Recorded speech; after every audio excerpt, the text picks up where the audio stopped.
राधा माधव कुंज बिहारी जय राधा माधव कुंज बिहारी जय राधा माधव कुंज बिहारी जय गोपी जना वल्लभ गिरिवरधारी जय गोपी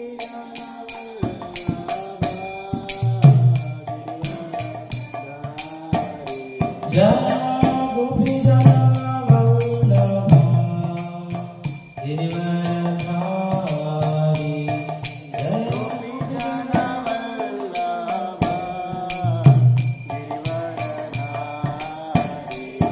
जय राधा माधव कुंज बिहारी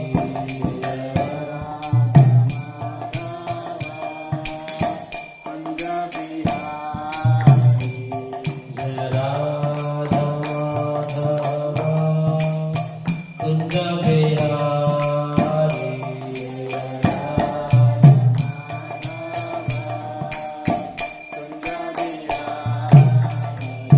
जय गोपी जना वल्लभ गिरिवरधारी जय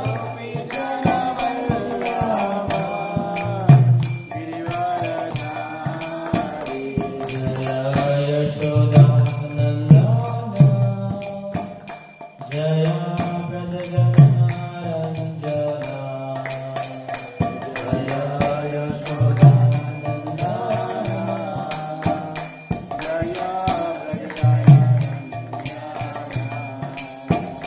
Yamuna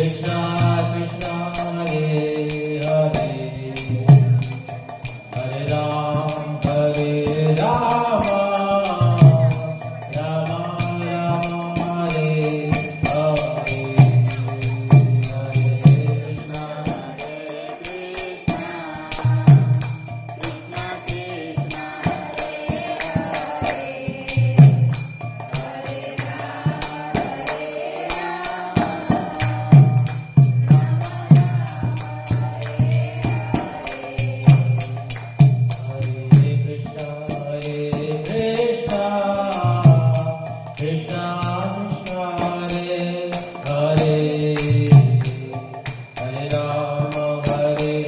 Ram Rama Rama Hare Hare Hare Krishna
Nitai गौर प्रेमानंदे हरे हरे ओम नमो भगवते वासुदेवाय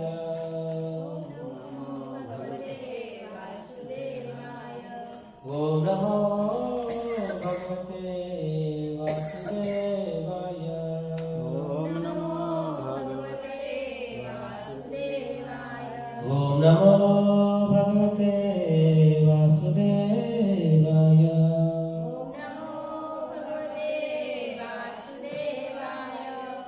हरे कृष्णा। आप सभी भक्तों का स्वागत है इस रविवार के प्रीति भोज कार्यक्रम में। तो हम चर्चा करने जा रहे हैं आज भगवद गीता अध्याय 2 श्लोक संख्या 14। मात्रा स्पर्शास्तु कौन्तेय मात्रा स्पर्शास्तु कौन्तेय शीतोष्ण सुख दुःखदा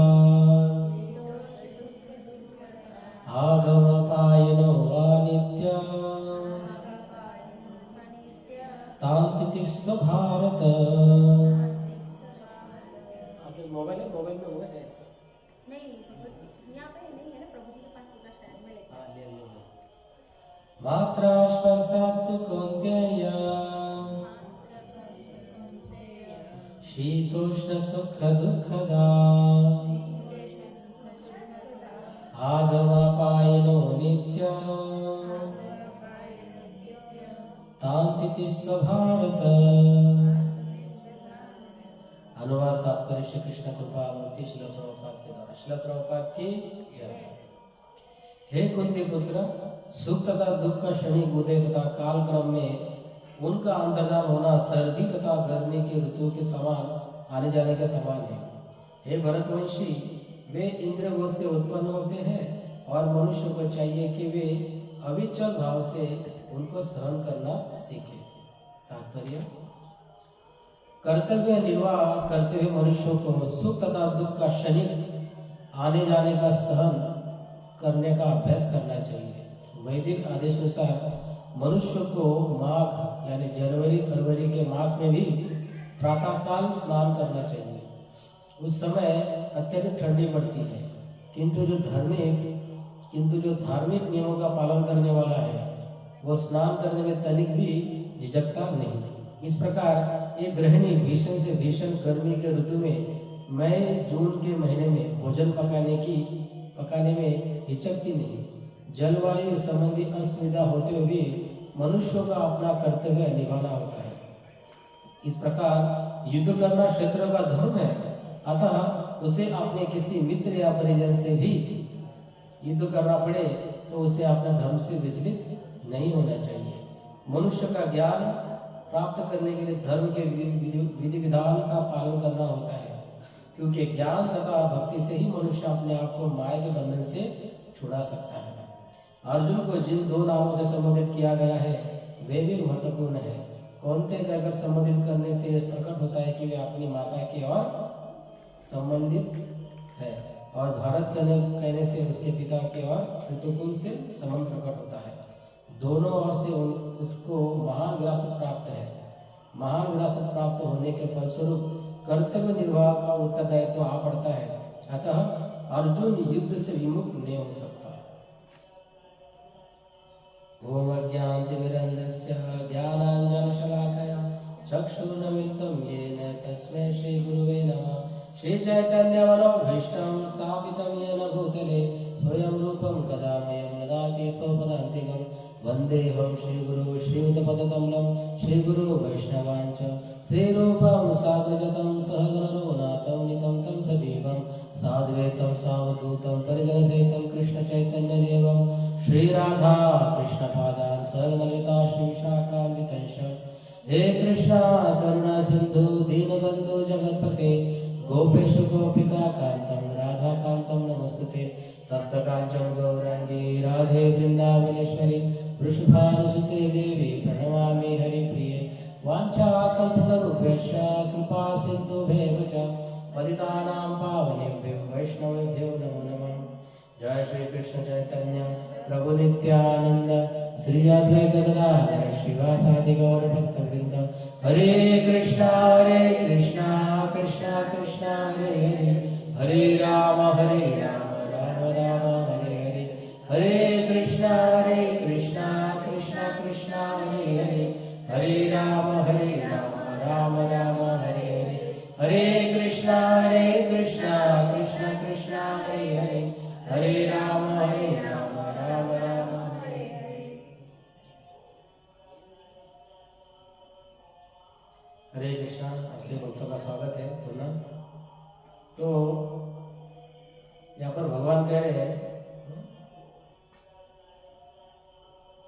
जब जीव इस संसार में आया है तो क्या इच्छा रही है उसकी, बताइए। भगवान की भक्ति करने की, रोगी करते हैं।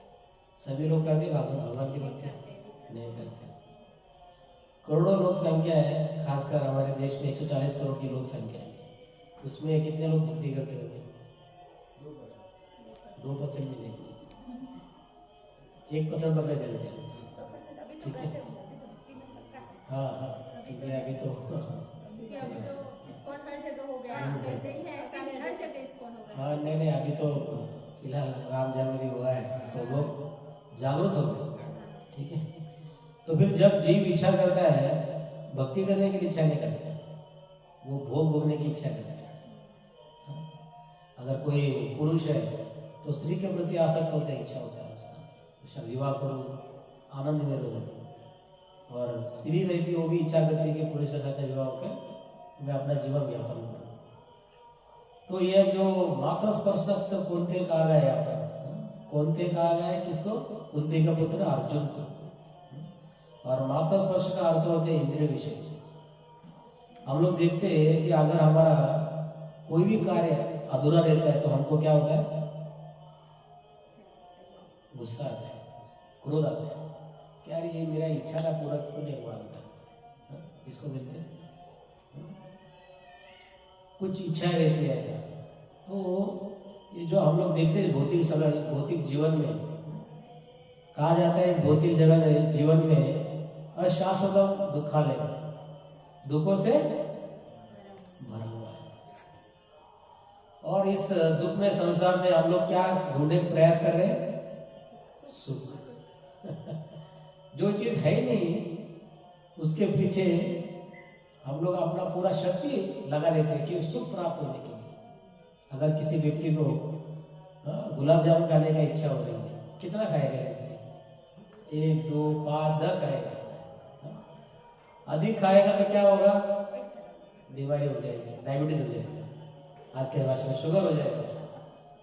तो भौतिक संसार में कोई भी चीज अगर अधिक से अधिक करेंगे, हम लोग भोग करेंगे, उसका क्या होगा? रिजल्ट अंत में दुख ही दुख होगा। इसलिए दुखालम अशाश्वतम कहा गया इस संसार का। तो फिर भी भगवान की कृपा है कि ये सृष्टि तो बनाई है और उसमें कुछ नियम है। नियम क्या है उसमें? कि हर एक चीज, जैसे कि हम लोग जैसे जाते हैं दुकान में, जूस का डब्बा रहता है, जैसे कि संतरे का जूस, तो उसपे क्या लिखा रहता है? संतरे के जूस के ऊपर लेबल रहता है उसका कि ये संतरे का जूस है। कोई भी चीज, हरा चीज समझो, हरा जूस है तो उसको हम लोग निकाल के पी नहीं सकते। अगर कोई व्यक्ति पी गया तो उसको अगर समझो जैसे अंगूर का जूस है, पर उसने उठा लिया करेले का जूस, तो क्या होगा? उसको स्वाद बिगड़ जाएगा। तो उस पे लेबल उसने पढ़ा नहीं है, इसीलिए जगत में भी लेबल लगा हुआ है। वो लेबल क्या है? भगवद गीता। अगर आप गीता को जानोगे तो आपका जीवन अच्छी तरह से जाएगा। क्योंकि भगवान ने अर्जुन को इसलिए बताया था गीता, उनके अर्जुन को आवश्यकता नहीं थी, क्योंकि अर्जुन भगवान का नित्य पार्षद है, यानी उनका मित्र है, सखा है। वैकुंठ जगत में भगवान का मित्र है अर्जुन, इसलिए उनकी आवश्यकता नहीं है। पर उनके द्वारा, उनके माध्यम से हम सभी जीवों को शिक्षा देने के लिए भगवद गीता अर्जुन को भगवान ने सुनाई। तो कहते हैं भगवान कि मात्र स्पर्शस्तु कौन्तेय शीतोष्ण सुख दुखदा। ये अर्जुन, ये जो दुख है ये क्या होगा, आता जाता रहेगा। कभी हम लोग देखते हैं अगर किसी हमारे पास पैसा आए, समझो 1, 2 लाख, 5 लाख, 10 लाख, तो हम बड़े प्रसन्न हो जाते हैं। अगर वही पैसा वापस हमसे छीन लिया जाए तो क्या होगा माता जी, दुखी हो जाएगा। तो स्वाभाविक रूप से हमारे पास पहले भी नहीं था, अभी जा रहा है तो दुख होने की आवश्यकता नहीं थी, पर क्या उस चीज के प्रति हम लोग आसक्त हो जाते हैं। ये आसक्ति का कारण है, व्यक्ति दुखी हो जाता है। अगर किसी व्यक्ति ने, समझो धनी व्यक्ति है, उसके पिताजी ने बहुत सारा धन उसको छोड़ के चले गए, ऐसा होता भी है। अगर उस लड़के को उस धन को संभालने की इच्छा है, फिर भी कुछ कारणवश वो धन वापस चला जाता है, वो दुखी हो जाता है। उसने पैसा कमाता नहीं, उसके पिताजी ने कमाया था पैसा, और उसके साथ में कुछ समय वो साथ में रहा, इसलिए उसके प्रति उसकी आसक्ति हुई, और इसी आसक्ति के कारण व्यक्ति दुखी रहता है। पर यहाँ पर भगवान कहते हैं ये जो सुख और दुख है ये टेम्पररी है, अनित्य। नित्य क्या है इस संसार में? भगवान है, भगवान का भजन नित्य है। जैसे कि राम का जन्म हुआ त्रेता युग में, कई कितने हजार करोड़ों वर्ष बीत चुके हैं उसको, फिर भी लोग आज उसको याद कर रहे कि नहीं? क्यों? क्योंकि वो नित्य है। अगर व्यक्ति बार बार पढ़ेगा भगवान रामायण को, तो उसको बार बार उसको हर दिन नया चीज सीखने को मिलेगा। क्यों? क्योंकि वो नित्य है, शाश्वत है वो। पर ये भौतिक जगत क्या है? अशाश्वत। हर चीज टेम्परेरी है। हम लोग देखते हैं अगर बच्चा कोई समझो जन्म लिया, उसको धीरे धीरे उसकी आयु बढ़ जाती है, साथ साथ में उसके शरीर की रचना बदलती रहती है। 1, 2 साल का, 5 साल का, 10, फिर युवा अवस्था में होता है, फिर बुढ़ा अवस्था में होता है, फिर शरीर छोड़ता है। शरीर में परिवर्तन हुआ उसका, पर भगवान की चीजों में और भगवान के जो उनके संगी है उनमें परिवर्तन नहीं होता है। इसलिए भौतिक चीजें अनित्य है, सुख और दुख आता जाता रहेगा, पर भगवान और भगवान का नाम ये नित्य है, इसमें कभी चेंजेस नहीं होगा। और जैसे जैसे हम लोग भगवान का नाम लेंगे वैसा आनंद बढ़ेगा, आनंद बुद्धि वर्धन, यानी रोज की तरह ये बढ़ता जाएगा। ऐसा कभी हुआ कि भौतिक चीजें कोई समझो कुछ अगर चावल भी रखा, गेहूं भी रखा, कुछ सालों तक उसका क्या होगा? बिगड़ जाएगा। क्यों? वो चीज है, नश्वर चीज है। पर आप भगवान का नाम लेते जाओ, भगवान का नाम कभी ऐसा नहीं है कि यार जैसे सोना, एक हिसाब से सोने को आप नीचे में रखो फिर भी उसका दाम वैसे ही वापस मिलेगा। तो इसीलिए भगवान कहते हैं अर्जुन से कि आपको ये सुख और दुख का विचलित नहीं होना चाहिए। हम लोग क्या करते हैं? हम लोग भक्ति तो करते हैं, नाम जप करते हैं, मंदिर में आते हैं, दर्शन करते हैं। अगर कुछ समझो बाई चांस घर में कुछ अनित्य कार्य हुआ जो होना नहीं था, समझा किसी में घर में व्यक्ति चल बसा, तो क्या होता है? व्यक्ति क्या करता है? अपने आप को वो दुखी समझता, महसूस करता है कि यार क्योंकि हम उससे प्रेम करते हैं। इस संसार में सुखदेव गोस्वामी कहते हैं इस संसार में सिर्फ एक व्यक्ति से प्रेम किया जा सकता है, वो है भगवान। क्योंकि भगवान कभी समाप्त नहीं होते, वो हमेशा रहेंगे हमारे साथ, क्योंकि अभी भी हमारे हृदय में है भगवान परमात्मा रूप में। इवन जब शरीर व्यक्ति छोड़ता है फिर भी भगवान उसके साथ में जाते हैं। हम लोग आज तक कभी देखा है अगर समझो किसी पति का मृत्यु हो गया, पत्नी उसके साथ में चली गई, ऐसा कभी हुआ है? और होगा भी नहीं। पर भगवान उस व्यक्ति के साथ में चलते हैं, उसके कर्मों के अनुसार उसको शरीर दूसरा कौन सा भी ग्रहण करने को मिलता है। समझो अच्छा कर्म किया तो उसको स्वाभाविक रूप से मनुष्य जन्म प्राप्त होगा। अगर समझो उसने घनिष्ठ यानी कुछ पाप किया उसको, तो उसको किसी जानवर के शरीर मिलेगा, फिर भी भगवान उसको छोड़ते नहीं। ये भगवान की कृपा है। कहते हैं भगवान कि जब तक व्यक्ति भगवत धाम जाएगा नहीं, यानी वैकुंठ जाएगा नहीं, तब तक परमात्मा उसके साथ में रहता है। यानी एक हिसाब से देखा जाए हमारा सच्चा स्रोत, हमारे मित्र है कौन? भगवान। पर हम इतने अधम है, उस व्यक्ति को भूल के अपने जो सगे संबंधी है उनके प्रति ज्यादा हमारा मोह, प्रेम, आकर्षण रहता है। क्यों? ये अज्ञान के वजह से। जैसे प्रभुपाद जी लिखते हैं, अगर समझो किसी चीज को आपको प्राप्त करना है, दो ही तरीके हैं भगवान को प्राप्त करने का। एक है ज्ञान, और ज्ञान कहाँ से मिलती है? वैदिक शास्त्र से, जैसे भागवतम, भगवद गीता, रामायण। ये सब चीजें अगर हम पढ़ेंगे तो ज्ञान हमको होगा। और दूसरा है प्रेम, खासकर माताओं के लिए। ऐसा सोचो कि प्रभु हमारे पुत्र है या हमारे सखा है। अगर उस भाव से उनको हम लोग भोग लगाएंगे, उनके लिए बनाएंगे, जैसे हमारे पुत्र जो कई दिनों से बाहर से आया है, पढ़ाई करने के लिए बाहर गया था विदेश में, वापस आता है, तो उसके लिए हम उसकी माँ कई तरीके से उसको खिलाने का प्रयास करती है ताकि वो दिन से आया नहीं। उसी प्रकार भगवान भी हमारे सगे संबंधी है। ऐसा सोचकर उनको, अगर उनको लालन पालन करेंगे, उनके लिए अच्छी तरह से भोजन बनाएंगे, ऐसे नहीं कि भगवान खा जाएंगे, भगवान आपको प्रसाद के रूप में वापस दे देंगे। तो ये भाव, ये प्रेम है कि अगर भगवान को हम अच्छा खिलाने का प्रयास करेंगे तो भगवान उसको प्रसाद के रूप में वापस आपको ही मिलेगा, हमको ही वापस मिलेगा, उसको खाओ। क्योंकि भगवान के पास कंधर्व कोटि कमनीय विशेष शोभम गोविंदमादि पुरुषम तमं भजामि। भगवान इतने सुंदर है, कंधर्व जैसे करोड़ों कामदेव है, उनका भी अगर रखा जाए एक बाजू में करोड़ों कामदेव को और भगवान को रखा जाए, फिर भी भगवान का मुकाबला वो लोग नहीं कर सकते। और सहस्र कोटि यानी करोड़ों लक्ष्मी उनकी सेवा में है। इनकी सेवा में, भगवान की सेवा में। कहा जाता है श्रीमती राधा रानी भगवान को जब भोग बनाती है, यानी भोजन बनाती है, भोग बनाती है, वापस आइटम वापस नहीं आता है। यानी एक चीज हम जो आज दाल बनाया तो वो दाल वापस नहीं आएगा। कितने सारे आइटम बनाती है श्रीमती राधा रानी भगवान के लिए, हर दिन नया नया आइटम खिलाती है भगवान को। हम लोग क्या खाते हैं? दाल, चपाती, सब्जी, राइस, रोज का वही है।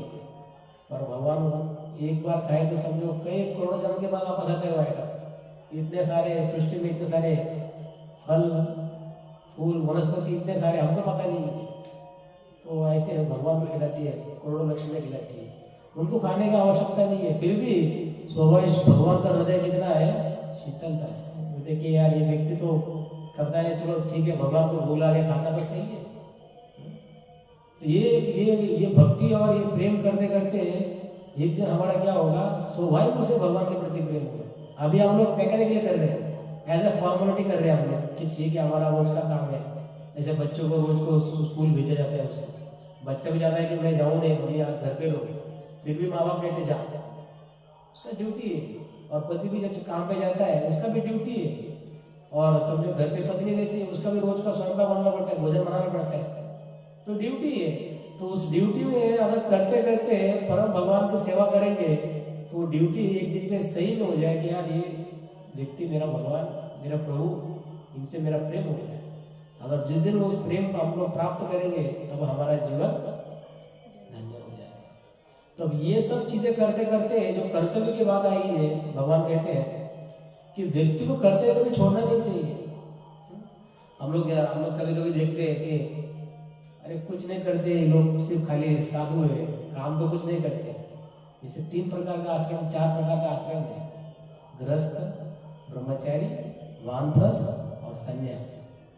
खाली 4 में से सिर्फ गृहस्थ को ही काम करना पड़ता है। वानप्रस्थ, ब्रह्मचारी, सन्यासी, इन लोगों को काम करने की आवश्यकता नहीं है, क्योंकि वो स्वाभाविक से वो क्या करते हैं? विचरण करते हैं हर जगह। तो हमारा गृहस्थ कर्तव्य क्या होता है? पति पत्नी को भी संभालना, बच्चों को संभालना, माँ बाप को संभालना और धन भी कमाना, और साथ साथ में परम भगवान की सेवा भी करना। तो ये जो 4 वर्ण और 4 आश्रम कहा गया है, तो सबसे महत्वपूर्ण आश्रम है गृहस्थ का, जैसे हम लोग का। इसमें समय के साथ में हर चीज उसको देखना पड़ता है, बच्चों को, पत्नी को, सगे संबंधी को, और ये सब करते हुए परम भगवान की सेवा करते रहना चाहिए। तभी हमारा ये कर्तव्य है वो पार हो जाएगा। ब्रह्मचारी को आवश्यकता नहीं पैसा कमाने की। क्यों? क्योंकि वो भगवान की सेवा में दिन रात लगे रहते हैं। तो हर एक व्यक्ति का अलग अलग कार्य रहता है। तो यहाँ पर हम लोग कभी देख सकते हैं कि जो गृहस्थ है वो घर छोड़ के जंगल जाने आवश्यकता नहीं है, क्योंकि जंगल बचे भी नहीं है। ठीक है, तो जो व्यक्ति का जो कर्तव्य है उसको पूरा करना चाहिए, उस कर्तव्य में भगवान के भजन करना चाहिए उसको। तभी क्यों? क्योंकि संसार में हम लोग देखते हैं कि माया इतनी प्रबल है। अभी खासकर मोबाइल में घुस गई माया। आप सोचो, व्यक्ति 4-4 घंटे मोबाइल छोड़ता नहीं है। अब सभी के पास मोबाइल है, एक प्रकार का कलयुग का एक प्रकोप है। तो क्या है, छोड़ता नहीं व्यक्ति, कुछ ना कुछ देखता रहता है। देखने की आवश्यकता नहीं है, है? जैसे कि प्रभुपाद कहते क्या ऐसा, आपको सिर्फ 2 चीजों का ध्यान रखना चाहिए। क्या रखना चाहिए आपको? भगवान के बारे में सुनना और भगवान का नाम लेना। तो 2 चीज अगर आप अच्छे से करेंगे तो हमारी भक्ति में कभी माया हमको छू नहीं पाएगी। और तीसरा प्रमुख है सेवा करना। मंदिरों में आर्च विग्रह है, कभी समय रहता है झाड़ू मारना, कभी भगवान के लिए कुकिंग करना, भगवान के लिए फूल हार बनाना, ये सब सेवा है। अगर सेवा करेंगे तो हम लोग माया से बच पाएंगे। अन्यथा माया इतनी प्रबल है, व्यक्ति को दबोच लेके उधर ही रखेगी उसको। ये बहुत भागने का प्रयास करता है। और माया क्या है? माया है भगवान को भूलना, यही माया है। जिस दिन हम भगवान को भूलेंगे, ऐसा समय तो आया नहीं कि हम लोग हमेशा स्मरण रखें भगवान का 24 घंटा भगवान भगवान, तो माया तो हमको दबोच ही ले गया। तो ये गीता भागवत और ये सब कुछ किस लिए है? ये माया से लड़ने का हथियार है। जैसे हम लोग देखते हैं, अगर कोई सैनिक जाता है बॉर्डर पे तो उसके पास क्या रहता है? बंदूक। क्यों? कभी भी दुश्मन पार्टी उस पर अटैक कर सकती है, उसके लिए उसको क्या दिया गया? बंदूक दिया। तो हमको क्या दिया इधर? गीता, हरिनाम, भगवान का नाम लेना, हरे कृष्णा कृष्णा कृष्णा हरे हरे, हरे राम राम राम हरे हरे। तो ये सेवा है हमारी। हमको प्रभुपाद जी ने क्या दिया? सेवा दिया कि निरंतर भगवान का स्मरण करना, उनके बारे में सुनना। अधिक से अधिक हमको भक्ति में अगर समझो आगे बढ़ना है तो हमको श्रवण करना बहुत जरूरी है। तो श्रवण हम कैसा किया जाए? जैसे कहा जाता है कि जो उच्च कोटि के भक्त रहते हैं, शुद्ध भक्त रहते हैं, उनके मुख से सुनना चाहिए, ऐसा भगवान कहते हैं। तो स्वाभाविक रूप से बोलेंगे यार हमको तो पता नहीं है कौन है। जैसे प्रभुपाद जी के लेक्चर सुन सकते हो, आचार्य के सुन सकते हो, बहुत सारे आचार्य इस्कॉन में, उनका लेक्चर सुन सकते हो। तो ये सुनते सुनते क्या होता है, उनके प्रति, भगवान के प्रति श्रद्धा बढ़ती है। और कथा सुनने से जो हमारे हृदय में जो कलमश है, जो पाप है, वो हट जाता है। जैसे कि हम लोग कथा सुनते हैं माता रुक्मिणी की, ठीक है? तो माता रुक्मिणी के जो पिता थे, राजा थे, बड़े विदर्भ के राजा थे महाराष्ट्र में। तो उनके घर में साधु संतों का आना जाना होता रहता था। और वो साधु संत क्या करते थे, उनका एक ही काम है भगवान के बारे में बताना। तो माता रुक्मिणी रोज सुनती थी भगवान के बारे में। और सुनते सुनते भगवान रहते द्वारका में और माता रुक्मिणी महाराष्ट्र में, बहुत दूर का अंतर है। तो फिर कुछ सालों के बाद उसके जो भाई थे, रुक्मिणी के उनके भाई थे, ऐसा उन्होंने क्या किया, शिशुपाल से विवाह करने का बात चला दी उसके पिताजी के साथ। उसके पिताजी कहते थे कि नहीं, उनको देना उचित नहीं है, पर उसके भाई के जिद से मैंने वचन दिया है शिशुपाल को कि मेरा जो बहन है रुक्मिणी, उनका विवाह उनसे होगा। जब बात पता चली रुक्मिणी को, माता रुक्मिणी को, उसका इच्छा हुआ किससे विवाह करने का? भगवान कृष्ण से। और ये कैसे हुआ? भगवान के बारे में सुनते सुनते। तो फिर उन्होंने क्या किया, मुझे तो विवाह शिशुपाल से करना नहीं है। तो उन्होंने एक ब्राह्मण को भेजा लेटर लेके। अपने इतिहास में फर्स्ट लेटर लव लेटर है जो भगवान ने चालू किया है। अभी का तो वो होना नहीं चाहिए, पर भगवान ने भेजा, भगवान को भेजा उन्होंने। तो ब्राह्मण है, भगवान के पास आए, भगवान ने फिर बोले कि ठीक है, मैं विवाह उनसे कर लेता हूँ। तो ये सब चीजें किस लिए हुई? खाली भगवान के बारे में सुनने से। तो ये सुनना भी एक प्रकार का सेवा है। कोई भी चीज भगवान ने बनाई है, उस चीज को अगर भगवान में हम लोग लगा देंगे, वो सेवा हो जाती है। जैसे कि सुनना, अगर कोई भी कार्य हो इस संसार में, ऐसा एक चीज भी नहीं है जो भगवान की सेवा में नहीं लगाता। धन भगवान के बारे में लगा दो, मंदिर बनाने में, अर्च विग्रह के लिए, कपड़े सिलाने के लिए, ये सब कुछ कार्य कर सकते हैं। तो इस प्रकार ये जो माया से लड़ने के लिए एकमात्र तरीका है, क्या है? वो है सबसे प्रबल, जो कलयुग के लिए क्या है, वो है हरिनाम। हरे नाम ही केवलम कलो नास्ते वो नास्ते गतिरन्यथा। कहा जाता है कि इस भौतिक संसार में, खासकर इस कलयुग में, अच्छे चीजें धीरे धीरे नष्ट होती जाती है। पहले देखा जाता है कि हर व्यक्ति के पास गाय होता है, अभी कितने लोग पालते हैं? बहुत कम लोग हैं। शहर में तो ये बात तो मिलेगी नहीं, क्योंकि शहर में पालने के लिए कोई रखेगा नहीं, क्योंकि फ्लैट में कौन रखेगा। तो गाय से दूध आता था, दूध व्यक्ति पी के जो उसका बुद्धि है, जो तंतु है उसका, वो बाहर आता था, इसलिए वो उसका दिमाग तेज होता था। और अभी ये गाय का दूध न मिलने के कारण व्यक्ति का जो बुद्धि है वो धीरे धीरे कम होने लगा है, अच्छी चीजें विलुप्त हो रही है। पर भगवान कलयुग के लिए कहा गया है कि वह हरे नाम केवलम कलो नास्ते वो नास्ते गतिरन्यथा। आप सिर्फ भगवान का नाम लो, और भगवान का नाम लेने से क्या होता है? आपके जीवन की सिद्धि प्राप्त हो जाएगी। हम लोग देखते हैं रत्नाकर, आप जानते हैं रत्नाकर के बारे में, जो वाल्मीकि बन गया बाद में, तो स्टोरी का कथा आती है।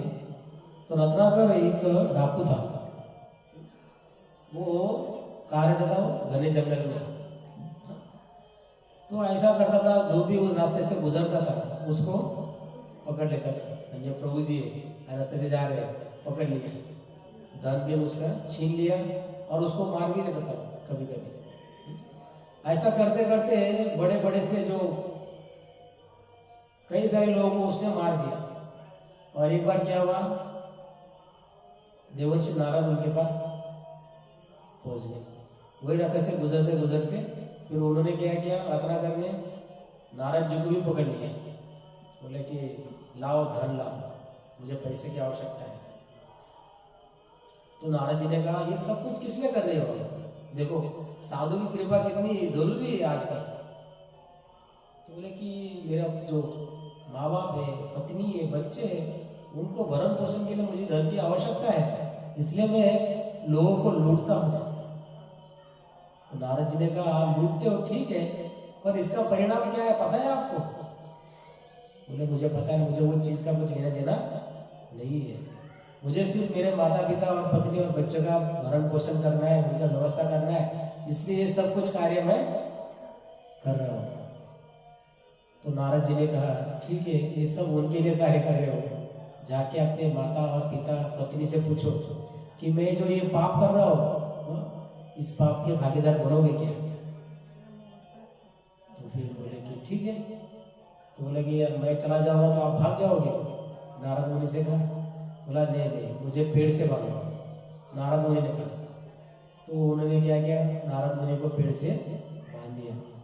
और फिर अपने माता पिता के पास गए, पत्नी के पास गए, माता पिता से पूछा कि पिताजी, मैं जो ये लोगों का धन छीन कर लेके उनको मार देता हूँ, ये सब कुछ पाप है, इस पाप के भागीदार आप बनोगे क्या?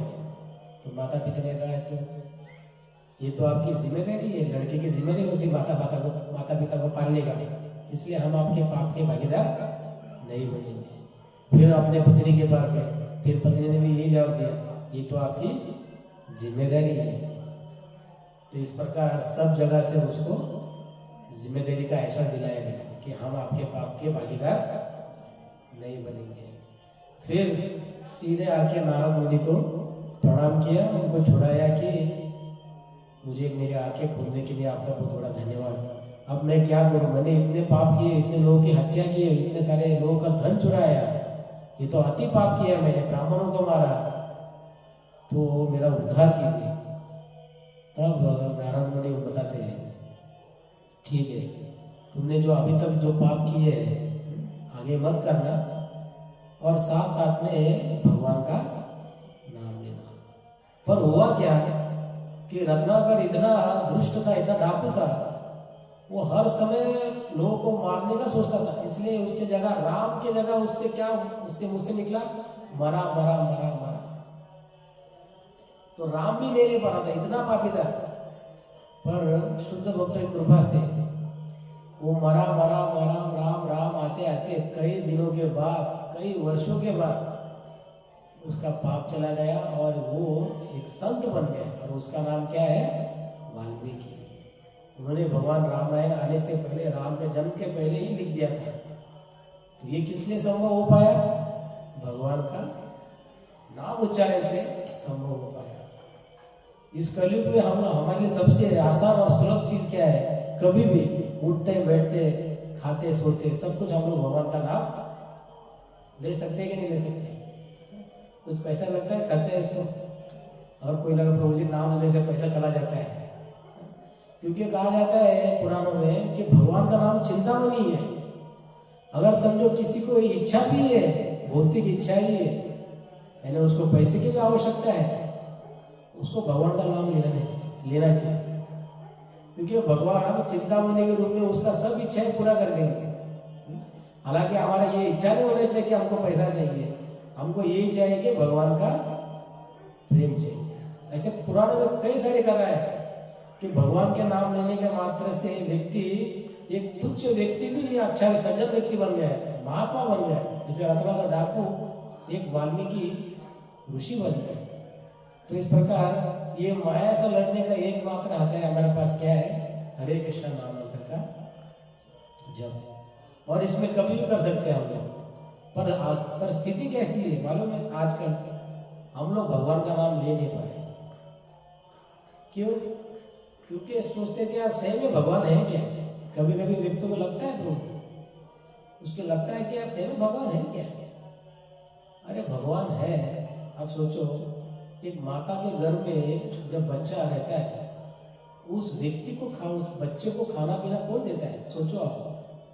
ये वैज्ञानिक लोग भी हैरान हो गए कि कैसा व्यक्ति वो बच्चे जीवंत रहता है, जिंदा रहता है। ये भगवान की कृपा है। तो ऐसे कई सारे उदाहरण से हम लोग देखे जाते हैं कि भगवान होने का प्रमाण है। तो लोग, हजारों लोग नहीं मरते थे जब राम जन्म हुआ था, कितने सारे लोगों ने जान दे दिया अपना। तो ऐसे ही पालन थे वो लोग। भगवान है। कहा जाता है शास्त्रों में कि ईश्वर परम कृष्ण सच्चिदानंद विग्रह अनादिरादि गोविंद सर्व कारण कारण। हर चीज के, हर कारण के पीछे कौन कारण है? भगवान है। ईश्वर परम कृष्ण सच्चिदानंद विग्रह। उनका विग्रह कैसा है? सच्चिदानंद है, कभी समाप्त नहीं होगा। वो हमेशा युवा अवस्था में ही रहेंगे। ये प्रमाण है। जैसे किसी पिता को, जैसे बच्चे को पूछना है कि अपने माता पिता कौन है, वो कहा जाता है, तो उसका प्रमाण क्या है? उसकी माता प्रमाण है। उसने माता ने कहा कि ये आपके पिता है, तो बच्चा क्या करेगा? ये मेरा पिता है। मान लेगा कि नहीं मान लेगा? इसीलिए शास्त्र कहते हैं कि भगवान है तो मान लेना चाहिए व्यक्ति। कभी कभी आपने जो बुद्धि, छोटी सी बुद्धि है, उसका इस्तेमाल नहीं करना चाहिए। सब सृष्टि के जब सब कारण के कारण पीछे भगवान है। कभी कभी हम लोग साधु की बात न मान के कितना बड़ा पाप करते हैं, उसके बारे में हम थोड़ा चर्चा करेंगे। तो एक व्यक्ति था, साधु था, वो राजा के राजमहल में गए। साधु का काम क्या रहता है? लोगों को उपदेश देना, भगवत कार्य करना रहता है। ठीक है। तो फिर राजा के पास जाता है वो। राजा साधु को देखकर उठ खड़ा होता है, उसको अतिथि रूप में उसका सत्कार करता है और पूछता है कि मैं आपके लिए क्या कर सकता हूँ। तो साधु कहते हैं कि कृष्ण के बारे में सुनो आप। राजा कहते हैं कि मेरे पास बहुत कुछ कार्य है, अभी फिलहाल मैं अभी सुन नहीं सकता हूँ, मुझे इसकी आवश्यकता नहीं है।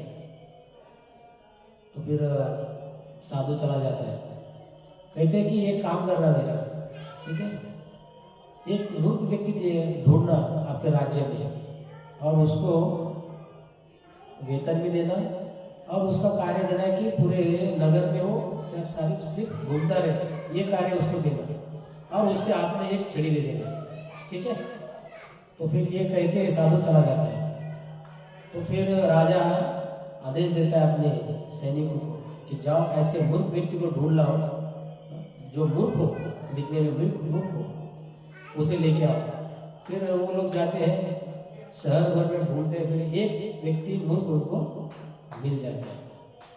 फिर वो मूर्ख व्यक्ति को राजदरबार में बुलाया जाता है और साथ साथ में उसको एक छड़ी दिया जाता है और उसको कहते हैं कि जाओ पूरे नगर भर में आप सिर्फ खाली यही सेवा करना। क्या करना? भ्रमण करना, बस कुछ नहीं करना। आपको पैसा दिया जाएगा, खाने के लिए अन्न दिया जाएगा। तो कुछ सालों के बाद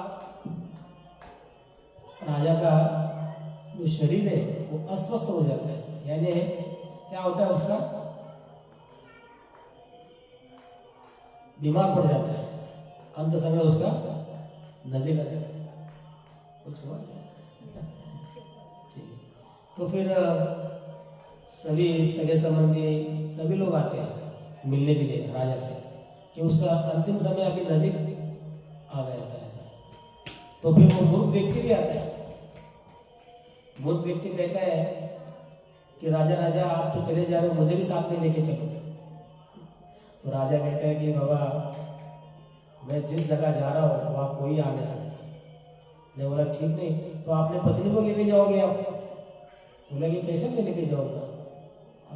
तो मूर्ख व्यक्ति कहता है ठीक है, पत्नी को नहीं ले जाएंगे, वो शायद आप धन है आपके पास, इतना संपदा जो धन है, पैसे है, वो लेके जाएंगे।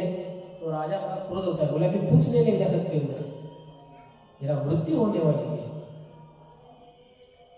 तो फिर वो कहता है, वो मूर्ख व्यक्ति एक्चुअली मूर्ख नहीं रहता, वो साधु ही रहता है, उसका शिष्य रहता है, साधु का शिष्य। बोला यही बात आपको समझाने के लिए मेरे गुरु आए थे, आप समझे नहीं, है ना।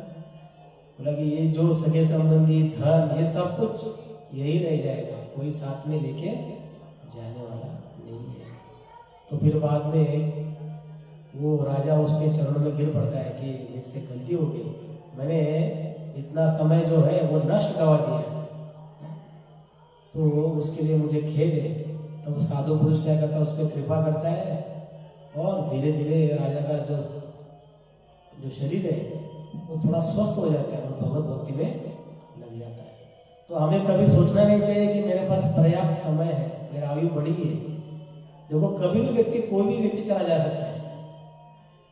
इस संसार में सबसे बड़ा जो चीज है वो क्या है, हम लोग कह नहीं सकते कि कौन व्यक्ति रह सकता है, कौन जा सकता है। कभी भी व्यक्ति चला जा सकता है, वो है मृत्यु।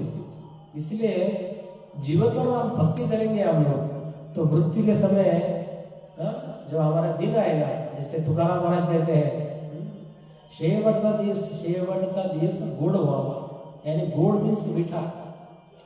अगर हम भक्ति करेंगे पूरा आयु भर, जिंदगी भर भक्ति करेंगे, तो अंत में जो स्वाद है उसका क्या होगा, मीठा। यानी मृत्यु के सामने व्यक्ति, मृत्यु को देख के व्यक्ति डर जाता है, देखा जाता है मृत्यु के सामने सब लोग डर जाते हैं। क्यों? कोई ये शरीर छोड़ना नहीं चाहता है, क्योंकि शरीर के प्रति आसक्त रहता है। हालांकि उसको पता है कि मैं आत्मा हूँ, आत्मा का कार्य भगवत भक्ति करना है, पर वो सगे संबंधी के सामने आसक्त होकर अपने आप को शरीर मानता है, इसलिए ये शरीर छोड़ने की उसकी इच्छा नहीं होती। फिर भी यमदूत आते हैं जो अभक्त है, जो भगवान की भक्ति नहीं करते, यमदूत आते हैं और उसको ले जाते हैं। जैसे हम लोग देखते हैं आजामिल का प्रसंग में, आजामिल एक ब्राह्मण था, बड़ा अच्छा ब्राह्मण था, पर क्या हुआ, कुसंग के कारण वो वेश्या के साथ में विवाह कर दिया और 10 बच्चे उत्पन्न कर दिए और लोगों को मारना। जैसे खास कर देखा जाता है, अगर व्यक्ति के पास कुछ कार्य नहीं, धंधा नहीं है, तो ऐसा ही काम करेगा, वो किसी का धन लूटेगा, वो ऐसे पाप काम करेगा।